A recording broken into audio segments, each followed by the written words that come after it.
Welcome to my YouTube channel. आज का हमारा टॉपिक है कॉम्पिटिटिव इलेक्ट्रॉन ट्रांसफर रिएक्शंस। देखिए, इस वीडियो को देखने से पहले आप पिछली वीडियोस ज़रूर देखें जिसमें हमने रिडॉक्स के बारे में काफ़ी बातें की थी। सबसे पहले मैं बताना चाहूँगी व्हाट आर रिडॉक्स रिएक्शंस। देखिए, रिडॉक्स का जो फॉर्मेशन है वो दो रिएक्शन से हुआ था, रिडक्शन एंड ऑक्सीडेशन। रिडक्शंस कौन सी होती हैं? जिन रिएक्शंस में हाइड्रोजन का एडिशन हो और ऑक्सीजन का रिमूवल हो, या इलेक्ट्रोपॉजिटिव आयन का एडिशन हो या इलेक्ट्रोनेगेटिव आयन का रिमूवल। ठीक है, ये चार पढ़े थे हमने रिडक्शन के लिए। ऑक्सीजन के लिए भी चार थे। ऑक्सीजन के चार फैक्टर्स कौन से थे? एडिशन ऑफ ऑक्सीजन था, removal of hydrogen, addition of electronegative ion, removal of electropositive ion. मतलब अगर किसी भी रिएक्शन में ऑक्सीजन ऐड हो रहा हो तो वो कहलाएगी ऑक्सीडेशन रिएक्शन। अगर किसी रिएक्शन में हाइड्रोजन रिमूव हो रहा हो तो वो रिएक्शन कहलाएगी ऑक्सीडेशन। बिकॉज जैसे मैंने आपको बताया कि ऑक्सीडेशन और reduction are complementary, they go hand in hand.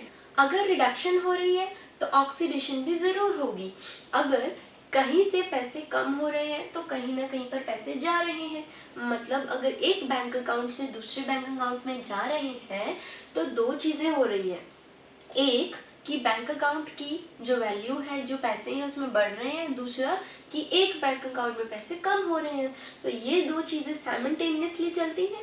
उसी तरह से रिडक्शन और ऑक्सीडेशन भी हमेशा साइमल्टेनियसली चलते हैं।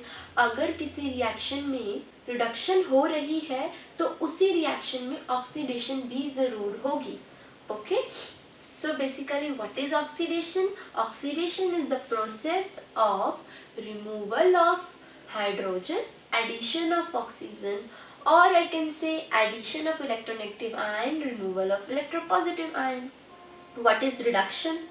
Reduction is the process which allows the removal of oxygen and addition of hydrogen, and we can say it allows addition of electropositive ion and removal of electronegative ion. Similarly ये दोनों चीज़ें एकदम simultaneously साथ साथ चलती हैं। अब देखिए, ऑक्सीडाइजिंग एजेंट के बारे में जैसे आपको पता होगा, ऑक्सीडाइजिंग एजेंट क्या होता है? जो अलाउ करता है किसी भी रिएक्शन को, किसी भी जो एलिमेंट को ऑक्सीडाइज्ड होने में।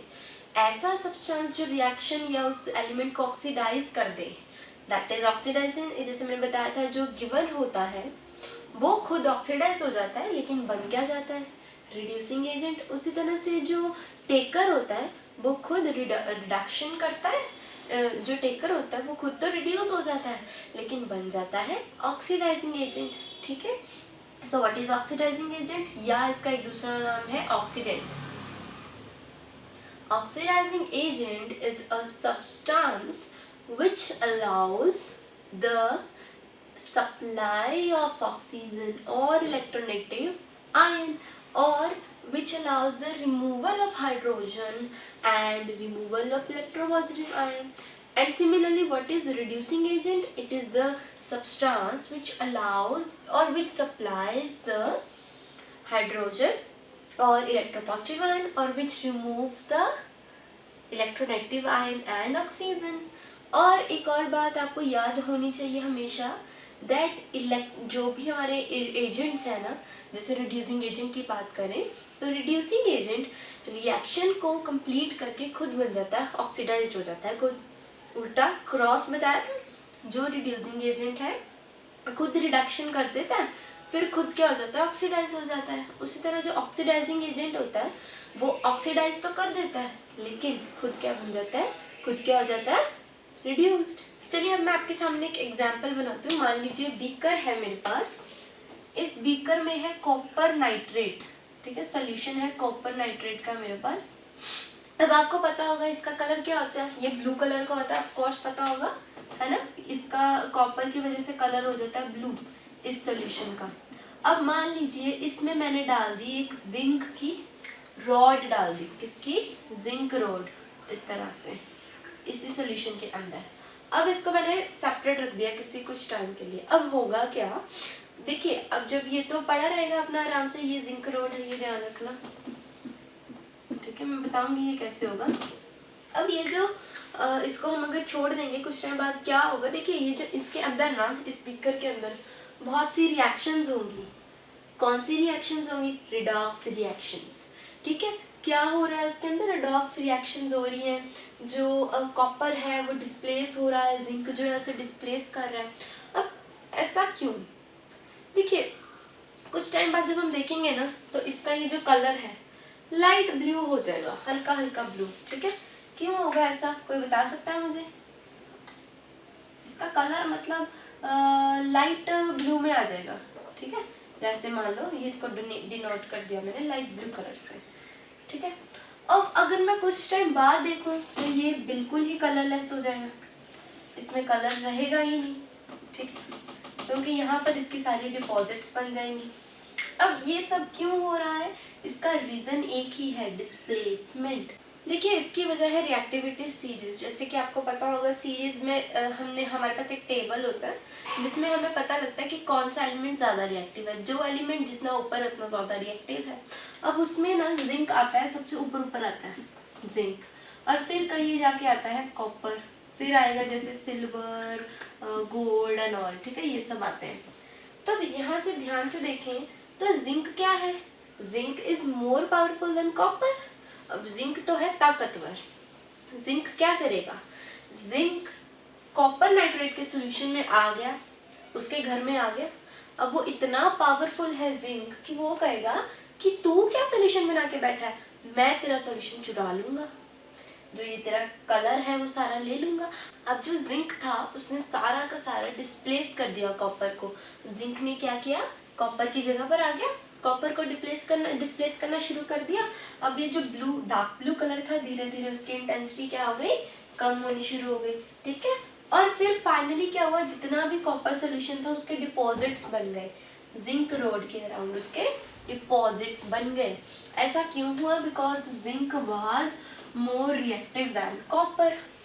ठीक है, क्योंकि ना ये हमेशा ध्यान रखना, जो ज़्यादा पावरफुल एलिमेंट, जो ज़्यादा रिएक्टिव एलिमेंट होगा वही हमेशा डोमिनेंट भी होगा। ठीक है, वही डिस्प्लेस करेगा वीक रिएक्टिव वाले एलिमेंट को। ओके, अब ये जो कॉपर नाइट्रेट सॉल्यूशन था यहाँ पर डिपॉजिट होना शुरू हो गया, रेडिश ब्राउन कलर का होगा ये। ठीक है, ये आपको पता होना चाहिए, रेडिश ब्राउन कलर का यहाँ पर डिपॉजिट्स आने शुरू हो गए थे। ओके, उसके बाद देखिए ये जो सोल्यूशन है वो इलेक्ट्रिकली न्यूट्रल रहेगा, लेकिन ये जो प्रोसेस है वो एक्सोथर्मिक प्रोसेस है, हीट इवॉल्व होगी। इसका मतलब ये जो सोल्यूशन है वो हॉट सोल्यूशन है। ठीक है, so be careful while doing this thing, so be careful while doing the experiment.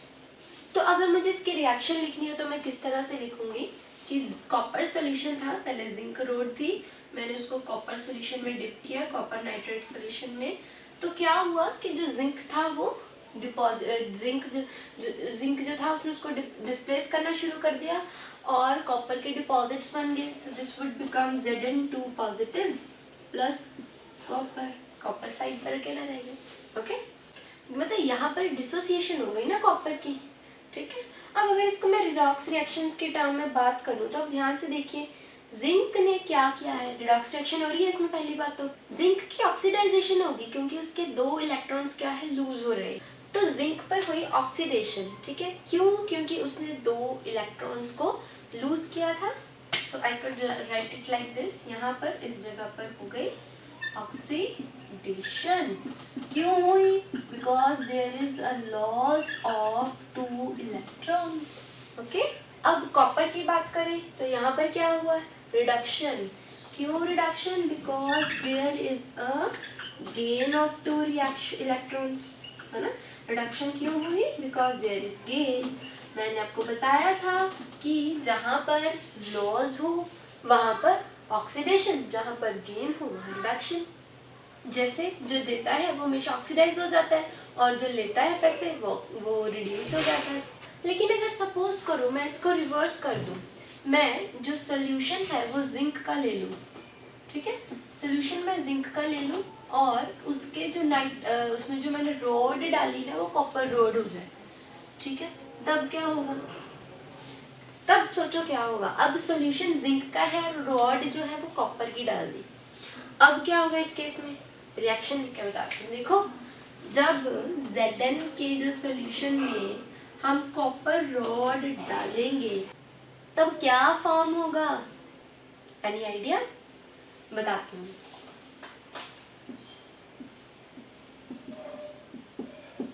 समझ लगा?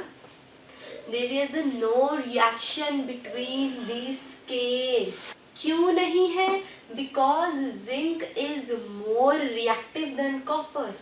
तो भला कॉपर कैसे उसको रिप्लेस कर सकता है? जो कॉपर तो है ही वीक रिएक्टेंट, है ना?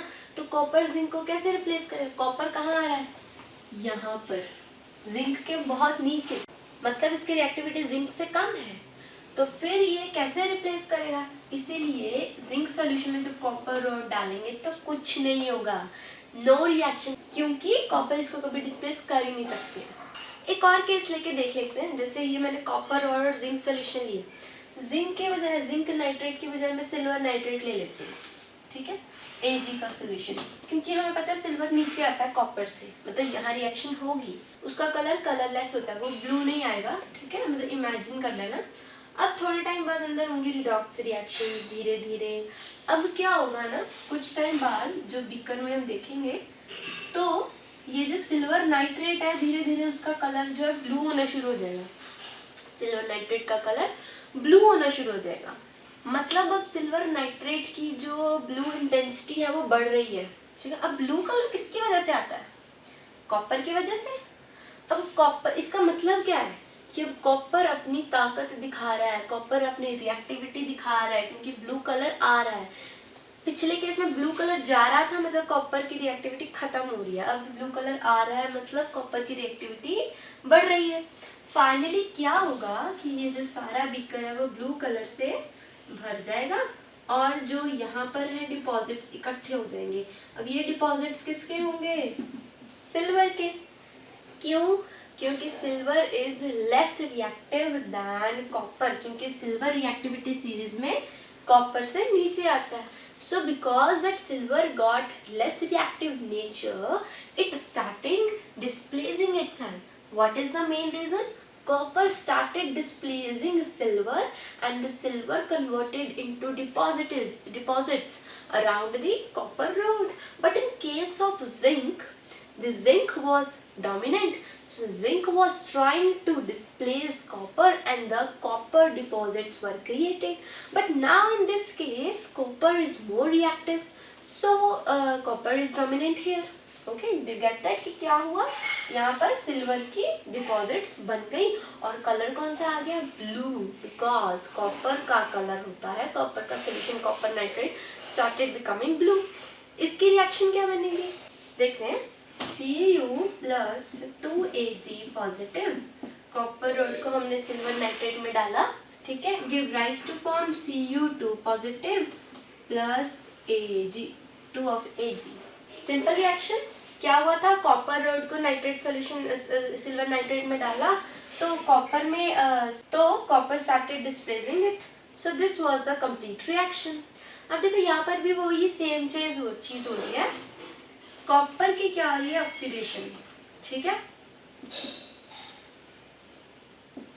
क्यों हो रही है? बिकॉज यहाँ पर क्या हो रहा है? Removal of 2 electron, removal of 2 electrons, ठीक है।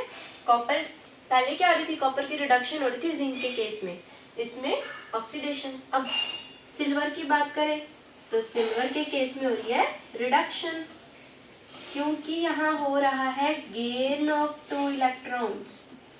यहाँ पर हुआ था लॉस ऑफ 2 इलेक्ट्रॉन या रिमूवल ऑफ 2 इलेक्ट्रॉन, मतलब लॉस हुए थे 2 इलेक्ट्रॉन्स, यहाँ पर reduction because of gain of 2 electrons, ठीक है। आई होप ये आपको समझ लगी हुई रिएक्शंस। इसी तरह कोबाल्ट और निकल का केस ले सकते हैं आप। जैसे कोबाल्ट भी निकल से ज़्यादा रिएक्टिव है तो उस केस में भी यही होगा, डिस्प्लेसमेंट हो जाएगी, ठीक है। लेकिन अभी जो हमने सारा किया उससे हमें ये तो पता लग गया था ना कि Zn जो है वो is more reactive than copper and copper is more reactive than silver. ये हमेशा याद रखना, ये मेन ज़्यादा आते हैं, ठीक है, ये पता होनी चाहिए आपको। वैसे तो ये सभी मेटल एक्टिविटी सीरीज होती है, उसमें आएगा 12th क्लास में आप पढ़ेंगे। मेटल एक्टिविटी सीरीज में ना सभी, जैसे मैंने यहाँ लिखा, सारी एक लिस्ट बनाई होती है कि कौन सा जो मेटल है वो ज़्यादा रिएक्टिव है, कौन सा कम रिएक्टिव है। जैसे जैसे नीचे आई जाएंगे वैसे वैसे रिएक्टिविटी कम होती जाएगी। So this was all about our concept. So I hope आपको समझ लगा हो इसके बारे में। तो बाकी के कॉन्सेप्ट्स के लिए आप अगली वीडियो ज़रूर देखें। तो अगर आपको वीडियो अच्छी लगी हो तो प्लीज़ वीडियो को लाइक करें और चैनल को सब्सक्राइब करना ना भूलें। Thank you and have a very nice day.